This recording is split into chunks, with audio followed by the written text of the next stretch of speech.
Hello students. Today I will discuss about the rules of complex sentence. Last class में हम लोग पढ़ रहे थे सिंथेसिस के रूल्स, जिसमें हमारा सिंपल पार्ट कंप्लीट हो चुका है। सिंपल के बाद हम लोगों ने कंपाउंड सेंटेंस पढ़ लिया। उसके बाद आज हम स्टार्ट करेंगे कॉम्प्लेक्स सेंटेंस। आपको पता है कि सिंथेसिस में 3 सेंटेंसेस को हमें पढ़ना होता है।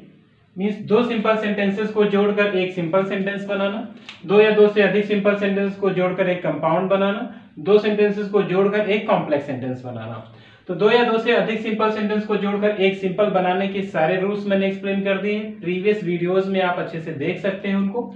2 या 2 से अधिक सिंपल सेंटेंसेस को एक कंपाउंड सेंटेंस कैसे बनाएंगे उसके बारे में भी मैंने वीडियो अपलोड कर दिया है। आप देख सकते हैं वीडियो, यदि अभी तक आपने नहीं देखा है तो पहले सिंपल और कंपाउंड के सारे वीडियोस देख लीजिए, उसके बाद आपको कॉम्प्लेक्स अच्छे से समझ में आएगा। तो आज का जो हमारा रूल है वो है complex sentences. Means complex sentence को आप कैसे 2 सिंपल सेंटेंसेस को जोड़कर एक कॉम्प्लेक्स आप कैसे बनाएंगे, इसके बारे में हमें डिस्कस करना है। ठीक है, तो आज थर्ड हेडिंग डाल दीजिए। पहली हेडिंग थी combination of 2 simple sentences into 1 simple sentence. Second heading थी combination of 2 simple sentences into 1 compound sentence. और आज हेडिंग डाल दीजिए combination of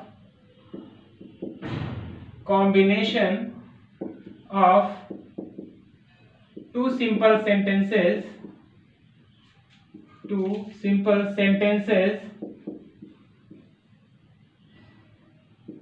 into 1 complex sentence। तो आज हमें इसके बारे में डिस्कस करना है कि कैसे आप 2 सिंपल सेंटेंसेस को जोड़कर एक कॉम्प्लेक्स सेंटेंस बनाएंगे। चलिए, तो अभी इसके पहले जो प्रीवियस वीडियो में मैंने बताया था कि कंपाउंड सेंटेंस बनाने के लिए वहां पर क्या होता है, जो प्रिंसिपल क्लॉज होती है उसको हम कोऑर्डिनेटिंग कॉन्जक्शन के माध्यम से, दोनों प्रिंसिपल क्लॉज को कोऑर्डिनेटिंग कॉन्जक्शन के माध्यम से क्या करते हैं, ऐड करते हैं। जहां पर कोऑर्डिनेटिंग कॉन्जक्शंस के मैंने टाइप्स भी बताए थे कि 4 टाइप्स, जिससे कम्युलेटिव कॉन्जक्शन का यूज करते हैं, या फिर एडवर्सेटिव कॉन्जक्शन यूज करते हैं, या अल्टरनेटिव या फिर इलेटिव कॉन्जक्शन। तो वैसे ही जब भी आप कॉम्प्लेक्स सेंटेंस बनाएंगे तो इसको ध्यान से आप समझिएगा। तो इसमें क्या होगा, एक को तो हम प्रिंसिपल क्लॉज बना लेंगे। ठीक है, एक जो सेंटेंस दिया होगा सिंपल सेंटेंस उसको हम प्रिंसिपल क्लॉज बना लेंगे, और जो बाकी दिया होगा उसको क्या कर लेंगे, सबऑर्डिनेट क्लॉज बना लेंगे। ठीक है, सबऑर्डिनेट क्लॉज बनाएंगे, सबऑर्डिनेट क्लॉज हो जाएगा। तो यहां पर हमें यह समझना होगा कि जब भी हम कॉम्प्लेक्स सेंटेंस को बनाएंगे, फॉर्मेट करेंगे सिंपल सेंटेंसेस को जोड़कर, तो आपको सबऑर्डिनेटिंग कॉन्जक्शंस का यूज करना पड़ेगा। जैसे वहां पे आपने कोऑर्डिनेटिंग कॉन्जक्शन का यूज किया था, वैसे यहां पर आपको सबऑर्डिनेटिंग कॉन्जक्शन का यूज करना होगा। ठीक है, तो हमें सबऑर्डिनेटिंग क्लॉज को सबसे पहले समझना है। तो इधर एक तो हमारा सेंटेंस रहेगा प्रिंसिपल क्लॉज और दूसरा क्या रहेगा, सबऑर्डिनेट क्लॉज। अब हमें समझना कि सबऑर्डिनेट क्लॉज के भी कुछ टाइप्स होते हैं। तो आप नोट कर लीजिए, सबऑर्डिनेट क्लॉज के 3 टाइप्स होते हैं। नोट कर सकते हैं, देयर आर 3। थोड़ा सा जो इसका बेस है, आप उसको यदि अच्छे से समझ जाएंगे तो आपको कोई प्रॉब्लम नहीं आएगी। यहां पर आपको थोड़ा सा ध्यान देने की जरूरत है। देयर आर 3 काइंड्स ऑफ, आप नोट कर लीजिएगा साथ में ही, सबऑर्डिनेटिंग क्लॉज। ठीक है, there are 3 kinds of subordinating clause. First है noun clause, second is adjective clause,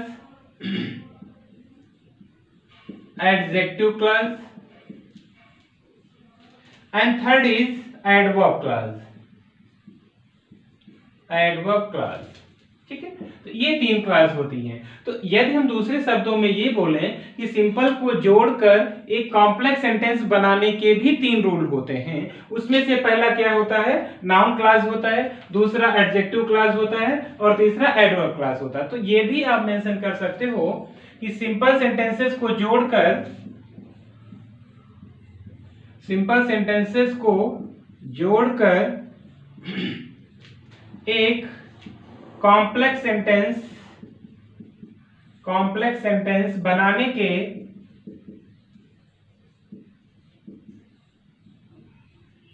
3 rules होते हैं, आप ऐसे नोट कर सकते हो उसको, 3 रूल्स होते हैं, ठीक है। First is called noun class, यहां लिख लीजिए इसको, noun class. Second is called adjective class, adjective class, and third is called adverb class, ठीक है। मींस इन तीनों क्लास का बहुत बड़ा रोल है, तभी हम समझ पाएंगे कि कैसे सिंपल सेंटेंसेस को जोड़कर हम कॉम्प्लेक्स में चेंज करेंगे। तो सबसे पहले तो हमें समझना है कि नाउन क्लास क्या होता है, एडजेक्टिव क्लास क्या होता है और एडवर्ब क्लास क्या होता है। तो इनको हम सबसे पहले समझेंगे। आई थिंक आप लोगों ने इसको नोट कर लिया होगा, थोड़ा सा इसको नोट डाउन जरूर करिएगा ताकि आपको कोई प्रॉब्लम ना लगे। एक बार फिर से समझ लीजिए, combination of 2 simple sentences into 1 complex sentence में क्या होगा, एक को प्रिंसिपल क्लास बनाएंगे, बाकी को सबऑर्डिनेटिंग क्लास बना देंगे। जब भी आप 2 सिंपल सेंटेंस को जोड़कर एक कॉम्प्लेक्स बनाएंगे तो वहां पर सबऑर्डिनेटिंग कॉन्जक्शन का यूज करेंगे। तो सबऑर्डिनेटिंग क्लास जो हम बनाएंगे, तो सबऑर्डिनेटिंग क्लास कितने तरीके की बनती है, 3 तरीके की। पहली क्या होगी, नाउन क्लास, दूसरी एडजेक्टिव क्लास और तीसरी एडवर्ब क्लास, ठीक है। या हम बोले सिंपल सेंटेंस को जोड़कर एक कॉम्प्लेक्स सेंटेंस बनाने के 3 रूल्स भी कह सकते हैं। किसका किसका रूल करेंगे, यूज करेंगे, कभी नाउन क्लास का, कभी एडजेक्टिव क्लास का और कभी एडवर्ब क्लास का। तो अब हमें सबसे पहले समझना है कि नाउन क्लास क्या होता है, एडजेक्टिव क्लास क्या होता है और एडवर्ब क्लास क्या होता है। तो स्टूडेंट्स अब आप हेडिंग डाल दीजिए नाउन क्लास, कि नाउन क्लास किसे कहते हैं, ओके।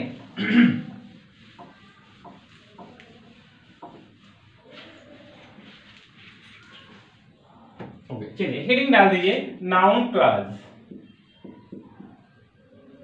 ठीक है।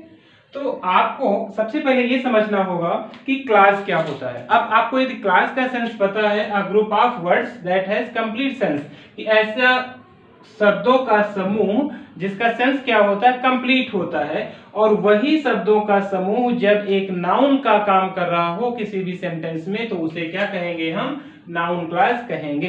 आप फिर से सुनिएगा कि क्लास क्या होता है, ग्रुप ऑफ वर्ड्स को हम क्लास कहते हैं। A group of words which has complete sense, ऐसा शब्दों का समूह जो कंप्लीट सेंस रखता हो, लेकिन वो काम किसका कर रहा हो, नाउन का काम कर रहा हो, ठीक है। आई थिंक आपको बिल्कुल समझ में आ गया होगा। जब कोई class means group of words किसी भी सेंटेंस में नाउन की तरीके से यूज किया जा रहा हो, it is called noun class, okay. Next क्या होता है, तीनों यहीं पे मैं बता दूं, उसके बाद फिर एग्जांपल के माध्यम से बताएंगे। एडजेक्टिव क्लास क्या होता है, बिल्कुल वही डिफिनेशन। जब कोई ग्रुप ऑफ वर्ड्स किसी भी सेंटेंस में किसका काम कर रहा हो, एडजेक्टिव का काम कर रहा हो, तो उसे एडजेक्टिव क्लास कहते हैं। बिल्कुल आपको रट जाएगा, आपको भूलना ही नहीं है, बिल्कुल याद हो जाएगा कि नाउन क्लास क्या होता है, एडजेक्टिव क्लास क्या होता है। और तीसरा मैंने क्या बताया, एडवर्ब क्लास। तो ये भी आपको समझ में अपने आप आ गया होगा कि एडवर्ब क्लास की डिफिनेशन क्या होती है। जब भी कोई ग्रुप ऑफ वर्ड्स किसी भी सेंटेंस में एडवर्ब का काम कर रहा हो, तो उसे हम क्या बोलेंगे, एडवर्ब क्लास कहते हैं, ठीक है। तो अब ये आपको समझ में आया होगा। अब एडजेक्टिव क्लास क्या होगा, जब ग्रुप ऑफ वर्ड्स होंगे एडजेक्टिव की तरह यूज होंगे, तो एडजेक्टिव का तो काम आप जानते हो, नाउन या प्रोनाउन को क्वालिफाई कर रहा होगा। जब ग्रुप ऑफ वर्ड्स दिया होगा, वो एडवर्ब की तरीके से सेंटेंस में यूज हुआ होगा, तो उसे एडवर्ब क्लास कहते हैं। और एडवर्ब का काम भी आपको पता है कि वर्ब को क्वालिफाई करता है ना, अलग अलग पार्ट्स ऑफ स्पीच को क्वालिफाई करता है, ठीक है, नाउन प्रोनाउन और इंटरजेक्शन को छोड़कर। तो ये आपको बिल्कुल क्लियर हो गया होगा कि नाउन क्लास क्या होता है, एडजेक्टिव क्लास क्या होता है और एडवर्ब क्लास क्या होता है। आप चाहो तो नोट कर सकते हो, जब when a group of words is used as a noun in a sentence is called noun class, when a group of words is used as an adjective in a sentence is called adjective class, when a group of words is used as an adverb in a sentence is called adverb class। तो ये आपको अब कभी problem नहीं होगी कि noun clause क्या होता है, एडजेक्टिव क्लास क्या होता है और एडवर्ब क्लास क्या होता है। चलिए अब पहली हेडिंग आप नोट कर लीजिए कि नाउन क्लास, नाउन क्लास के बारे में हम लोग डिस्कस करते हैं, ओके। क्योंकि इन 3 क्लासेस का यूज करके हम क्या करेंगे, सिंपल सेंटेंसेस को जोड़कर कॉम्प्लेक्स बनाएंगे। तो सबसे पहले हम किसका यूज पढ़ेंगे, नाउन क्लास का। तो अब हमें यह समझना होगा कि नाउन क्लास को जब हम कॉम्प्लेक्स में बनाते समय यूज करेंगे, तो इसको हम 5 तरीके से यूज कर सकते हैं। मींस जो नाउन क्लास है किसी भी सेंटेंस में क्या हो सकता है, 5 तरीके से यूज किया जा सकता है। तो नाउन क्लास को 5 तरीके से यूज किया जा सकता है, 5 तरीके से यूज किया जा सकता है।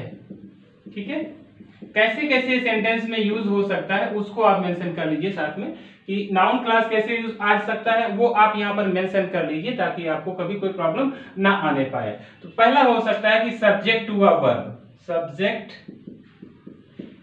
टू अ वर्ब मींस किसी भी सेंटेंस में वर्ब के सब्जेक्ट के रूप में नाउन क्लास आ सकता है। ध्यान से समझिएगा, ये कोई सेंटेंस दिया है, सेंटेंस में जो वर्ब गिवन है तो वर्ब के सब्जेक्ट के रूप में कौन यूज किया जा सकता है, नाउन क्लास यूज किया जा सकता है। दूसरा रूल देखिए कहां पर नाउन क्लास का यूज हो सकता है, आप समझिएगा। इसका फिर अभी एग्जांपल भी हम देकर आपको समझाएंगे, एक एक मैं बता रहा हूं, पहले मेंशन कर दूं सभी 5 तरीके कौन कौन कैसे यूज किया जा सकता है, उसके बाद एक एक का एग्जांपल हम आपको देकर समझाएंगे, तो आपको कोई प्रॉब्लम नहीं होगी।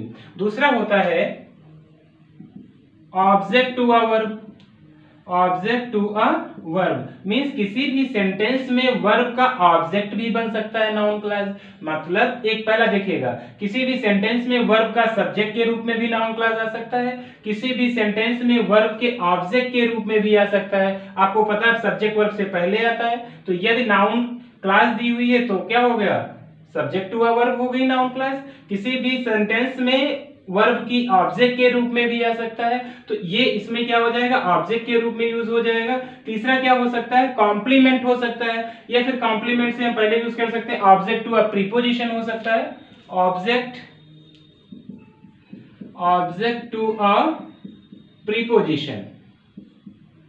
प्रीपोजिशन मींस किसी भी सेंटेंस में प्रीपोजिशन का भी ऑब्जेक्ट हो सकता है, ये भी ध्यान रखिएगा। यहां पर वर्ब का सब्जेक्ट के रूप में था नाउन क्लास, यहां पर वर्ब के ऑब्जेक्ट के रूप में था नाउन क्लास, यहां पर प्रीपोजिशन के ऑब्जेक्ट के रूप में भी नाउन क्लास का यूज किया जा सकता है। तो ये आप लोग मेंशन करते रहिए, नोट करते रहिए।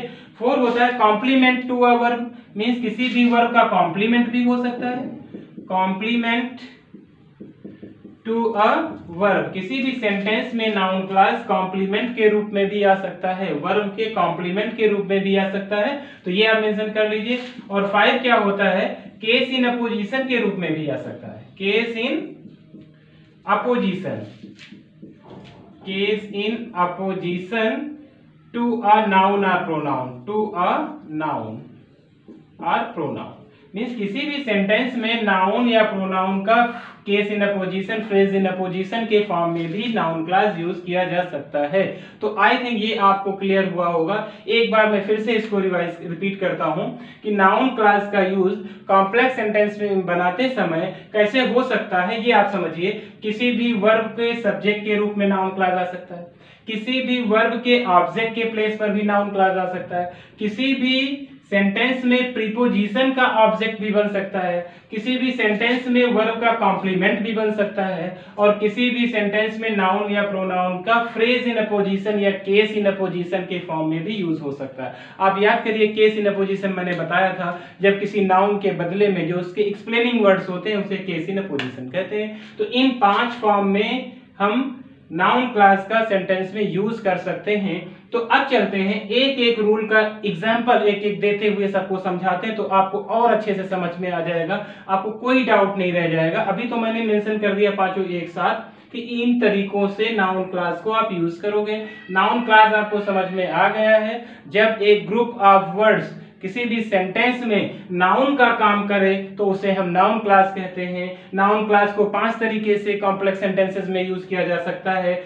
कभी ये वर्ब का सब्जेक्ट बनेगा, कभी ये वर्ब का ऑब्जेक्ट बनेगा, कभी ये प्रीपोजिशन का ऑब्जेक्ट बनेगा, कभी ये वर्ब के कॉम्प्लीमेंट के रूप में आएगा। आप कॉम्प्लीमेंट, हाँ कॉम्प्लीमेंट भी समझ लीजिए। कॉम्प्लीमेंट क्या होता है, ऐसे वर्ड जो किसी भी सेंटेंस के सेंस को कंप्लीट करते हैं तो उसे हम कॉम्प्लीमेंट बोलते हैं। और case in apposition to a noun, noun या प्रोनाउन का केस इन अपोजिशन भी हो सकता है। इससे तो आप परिचित हैं, मैंने सिंपल सेंटेंस जब पढ़ाया था तो वहां रूल एक पढ़ाया था, case in apposition, phrase in opposition, तो वही रूल यहाँ पर भी यूज किया जा सकता है। तो आई थिंक अब ये आपको बिल्कुल क्लियर हो गया होगा कि नाउन क्लास कॉम्प्लेक्स सेंटेंस में किस किस रूप में, किस किस भेष में, अपना भेष बदल करके ये यूज हो सकता है। तो आप इसको पहचानिएगा जरूर कि यहाँ पर ये किस रूप में आया है। चलिए मैं हर एक रूल का एक एक सेंटेंस बताता हूं तो आपको और क्लियर हो जाएगा, ठीक है।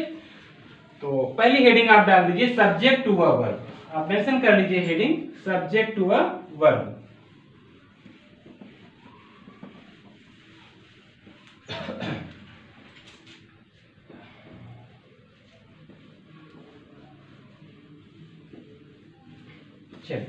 देखते हैं। सबसे पहले हेडिंग डाल दीजिए subject to a verb. Subject to a verb.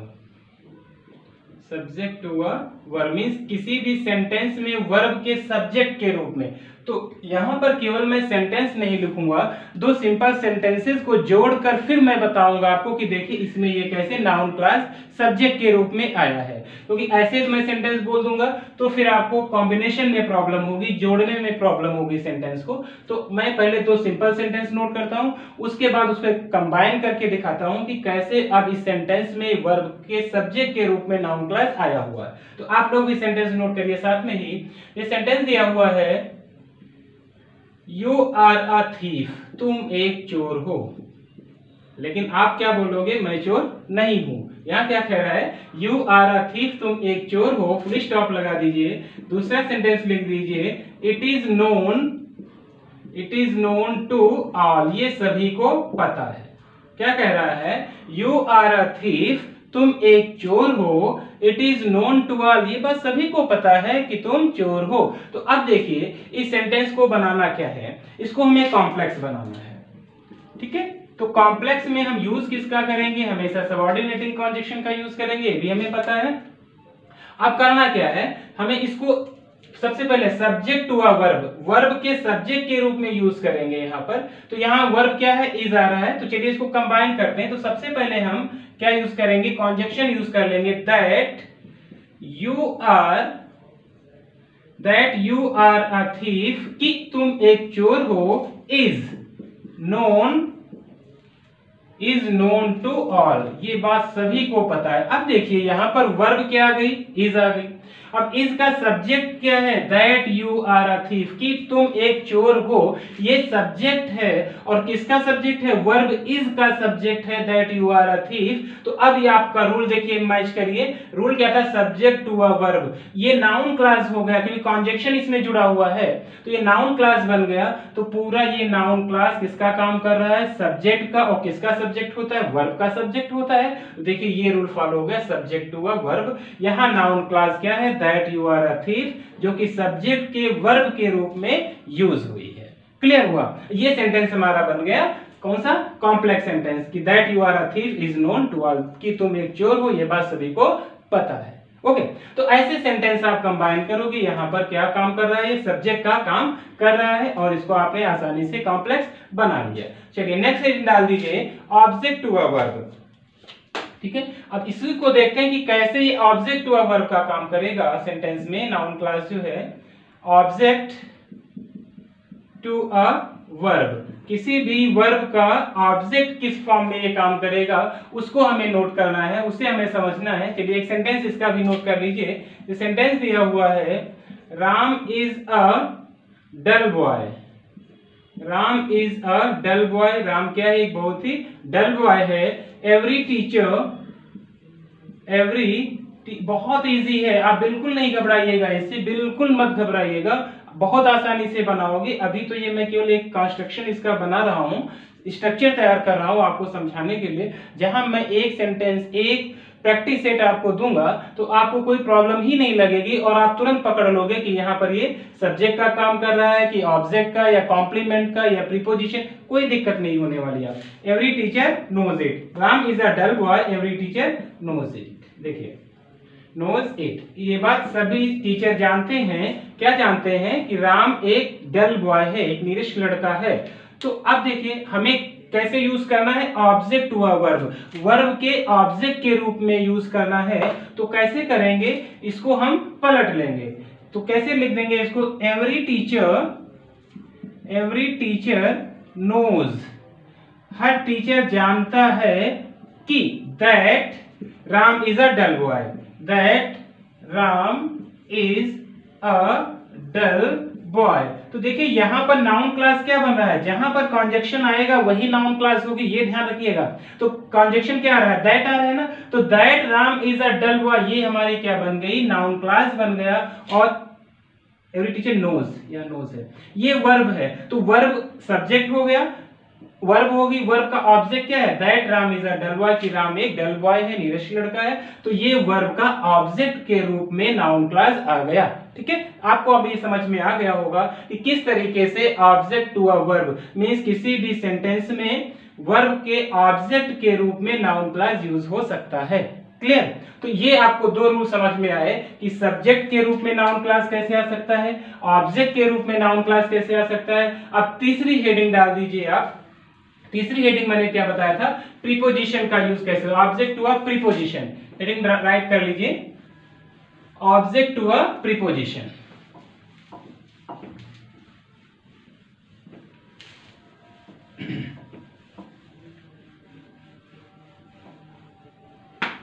चलिए सेंटेंस लिखते हैं, एक ऑब्जेक्ट हेडिंग डाल दीजिए, object to a preposition, object to a preposition, कि किसी एक प्रीपोजिशन के रूप में नाउन क्लॉज कैसे ऑब्जेक्ट के रूप में आएगा, ऑब्जेक्ट टू अ प्रीपोजिशन। ठीक है, किसी भी प्रीपोजिशन का क्या होगा, ऑब्जेक्ट, ऑब्जेक्ट के प्लेस पर क्या होगा, नाउन क्लॉज होगी। तो इसका आप एग्जांपल नोट कर लीजिए। ये सेंटेंस लिखा हुआ है, आई टोल्ड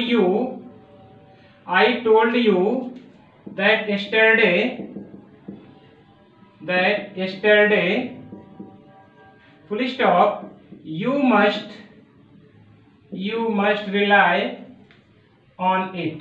चलिए देखते हैं इस सेंटेंस को, क्या कह रहा है, I told you that yesterday, जो कुछ मैंने तुमसे कल कहा था, यू मस्ट रिलाई ऑन, तुमको इस पर क्या करना चाहिए, आज अमल करना चाहिए ना, रिलाई करना चाहिए। तो अब हमें क्या करना है, हमारा प्रीपोजिशन यहाँ पे रखा हुआ है, देख रहे हैं हम इसको। तो अब हम क्या करेंगे, उस सेंटेंस को पहले उठा लेंगे। तो हमारा क्वेश्चन क्या बनेगा, you must rely on what I told you yesterday, what I told you yesterday। देखिए सेंटेंस बहुत आसानी से बन गया। You must rely on, preposition क्या आ रहा है, on आ रहा है, और प्रीपोजिशन का ऑब्जेक्ट क्या आ रहा है, what I told you yesterday। ये हमारा नाउन क्लॉज है। मैंने पहले भी बताया था, जहां पर कनेक्टिंग वर्ड आएगा वही पार्ट हमारा क्या होता है, नाउन क्लॉज होता है। और ये प्रीपोजिशन दिया हुआ है, मींस रूल हमारा क्या फॉलो हो रहा है, ऑब्जेक्ट टू अ प्रीपोजिशन। एक प्रीपोजिशन का ऑब्जेक्ट क्या है, what I told you yesterday, ये क्या हो गया, नाउन क्लॉज, और ऑब्जेक्ट का काम कर रहा है किसके ऑब्जेक्ट के, प्रीपोजिशन के ऑब्जेक्ट के रूप में। ठीक है, तो अब इसको भी आप समझ गए होंगे कि किस तरीके से नाउन क्लॉज प्रीपोजिशन के ऑब्जेक्ट के रूप में भी काम कर सकता है। ओके, चलिए नेक्स्ट हेडिंग डाल दीजिए। नेक्स्ट रूल क्या था, कॉम्प्लीमेंट टू अ वर्ब। तो अब अगली हेडिंग डालिए, complement to a verb, means एक वर्ब के कॉम्प्लीमेंट के रूप में कैसे वो यूज होता है वो देखिए। 4 नंबर हेडिंग डाल दीजिए, कॉम्प्लीमेंट। थोड़ा सा नाउन क्लास जो है ये थोड़ा सा आपको टफ लग रहा होगा, बट टफ बिल्कुल नहीं है, आप घबराइएगा नहीं। ठीक है, complement to a verb, complement to a verb, verb के कॉम्प्लीमेंट के रूप में इसका यूज कब करते हैं, कॉम्प्लीमेंट टू अवर। अब अभी मैंने बताया था कि कॉम्प्लीमेंट क्या होता है, ऐसे वर्ड्स जो किसी भी सेंटेंस के सेंस को कंप्लीट जब करते हैं तो उसे हम क्या बोलते हैं, कॉम्प्लीमेंट बोलते हैं। ठीक है, तो कॉम्प्लीमेंट का एक एग्जांपल नोट कर लीजिए, इसका देखते हैं example. This is my belief, ये मेरा विश्वास है।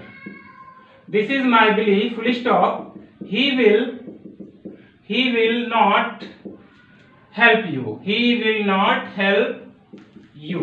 चलिए देखते हैं क्या कह रहा है, दिस इज माई बिलीफ, ये मेरा विश्वास है, he will not help you, वह तुम्हारी मदद नहीं करेगा, he will not help you.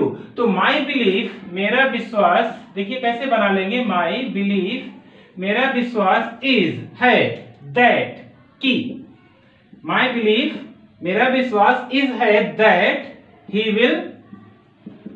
He will not help you, कि वह तुम्हारी मदद नहीं करेगा। देखिए आसानी से बन गया। तो अब यहाँ वर्ब क्या है, इज है ना, और इज के बाद कॉम्प्लीमेंट क्या आ गया, that he will not help you, ये कॉम्प्लीमेंट के रूप में यूज हो रहा है, वर्ब इज का कॉम्प्लीमेंट आ गया। माई बिलीफ, मेरा विश्वास, इज है, क्या है, that he will not help you, कि वह तुम्हारी मदद नहीं करेगा। तो ये पार्ट क्या कर रहा है, इस सेंटेंस के सेंस को कंप्लीट कर रहा है, इसलिए हम कह सकते हैं कि ये क्या है, वर्ब का कॉम्प्लीमेंट के रूप में आया है। कॉम्प्लीमेंट टू अ वर्ब के रूप में क्या गिवन है, नाउन क्लॉज गिवन है। तो ऐसे आप इसको बना सकते हैं, समझ सकते हैं। तो अब हम लास्ट रूल पढ़ेंगे इसका, मींस फिफ्थ रूल पढ़ेंगे कि जो नाउन क्लॉज का जो फिफ्थ रूल होता है, फ्रेज इन अ पोजीशन और केस इन अ पोजीशन के रूप में जब आता है तो इसको आप कैसे बनाएंगे, उसका आप हेडिंग डाल दीजिए कि केस इन अ पोजीशन या phrase in a position of the verb, है ना। किसी भी नाउन, किसी भी नाउन, क्योंकि वर्ब का तो नहीं होता ना, किसी नाउन या प्रोनाउन का हो सकता है। तो हेडिंग डाल दीजिए 5 number, case in a position, case in a position, opposition of a noun और प्रोनाउन। किसी भी नाउन या प्रोनाउन का क्या हो सकता है, केस इन अपोजिशन हो सकता है। चलिए अब इसका एग्जांपल देख लेते हैं, एग्जांपल के माध्यम से समझते हैं कि क्या कैसे क्या होगा। सेंटेंस नोट करिए, the sun rises in the east, the sun rises in the east. सूरज कहाँ निकलता है, पूरब में निकलता है, full stop. It is fact, ये फैक्ट है, ठीक है। तो अब फैक्ट क्या है, उसको एक्सप्लेन क्या कर रहा है यहां पर देखिए। अब हम क्या करेंगे, इसको पलट लेंगे, आप समझिएगा अभी। इट इज फैक्ट, ये फैक्ट क्या है, तो फैक्ट यहां पे नाउन आ गया। और फैक्ट था क्या, जो फैक्ट क्या है मैंने बताया था, जब किसी नाउन को एक्सप्लेन करने वाले वर्ड्स आ जाते हैं तो क्या कहलाते हैं, फ्रेज इन अ पोजीशन कहलाते हैं। पोजीशन उसको जब साइड बाय साइड लिख देते हैं आप, तो इट इज फैक्ट, ये फैक्ट है दैट की, क्या फैक्ट है, the sun rises in the east, that the sun rises in the east, ठीक है। तो फैक्ट क्या है, फैक्ट को एक्सप्लेन करने वाले वर्ड्स क्या दिए हुए हैं, that the sun rises in the east, यही तो फैक्ट है। फैक्ट क्या है, sun rises in the east, तो इसी को फैक्ट को ही तो एक्सप्लेन कर रहा है, तो ये फ्रेज इन पोजीशन हो गया। तो इस तरीके से, और है क्या, ये नाउन क्लॉज है, ये भी आप समझिएगा, ये नाउन क्लॉज हो गया। तो इस तरीके से आप नाउन क्लॉज का यूज करके दो सिंपल सेंटेंसेस को एक कॉम्प्लेक्स सेंटेंस में जोड़ सकते हैं, बना सकते हैं, आपको कोई दिक्कत नहीं होने वाली है, ठीक है। तो कुछ सेंटेंसेस को हम नेक्स्ट वीडियो में प्रैक्टिस करवा देंगे ताकि आपको कोई डाउट ना बचे, कोई संदेह ना रह जाए।